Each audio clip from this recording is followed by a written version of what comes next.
un homenaje a nuestro amigo John Leiva. Hoy ya en el escenario los Juegos Olímpicos de Huancayo. Mis más sentidas condolencias a la familia Leiva. John Leiva allá en el cielo. Y hoy Torquesa, a tus amigos, un gran hombre, luchador, trabajador, promotor, que por cierto trabajó al lado de los Juegos Olímpicos de Huancayo. Y hoy, los Juegos Olímpicos de Huancayo, John Leiva allá en el cielo. ¡Familia Leiva!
Y hoy descansa en paz nuestro amigo John Leiva.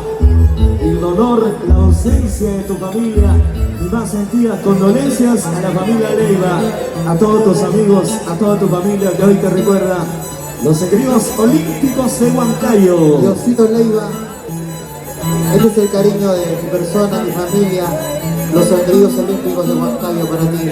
Un homenaje porque te lo mereces y todos están presentes aquí por el cariño que te tienen. El único promotor honesto. Un fuerte abrazo para ti hasta el cielo, amigo John Leiva.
Y todos decimos, John Leiva, John Leiva, John Leiva. Y en el cielo, por ese gran amigo que hoy nos dejó y hoy su familia lo recuerda con gran tristeza. Hoy le rendimos homenaje a John Leiva, allá en el cielo, sus amistades, su familia. Cuántos recuerdos. Los equipos olímpicos de Huancayo, nuestra música que nos hace palpitar los corazones, todos los pelos y de blancas, los agallinos. Y esa canción con mucho cariño, Diosito Leiva, recordando a mi señor padre Leiva también.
Hoy día acompañando a nuestro amigo John Leiva con mucho cariño. Engreídos Olímpicos Huancayo. Ahora nuestro ángel en el cielo bendiciendo a su familia. Justicia para John Leiva. Y hoy tus amigos, cuánto también les gustaba su orquesta favorita, los Olímpicos de Huancayo. Cuántos momentos felices pasamos con nuestro amigo John Leiva. Y esta canción con mucho cariño, papito corazón, para todos los padres. Diosito Leiva. Presente. John Leiva.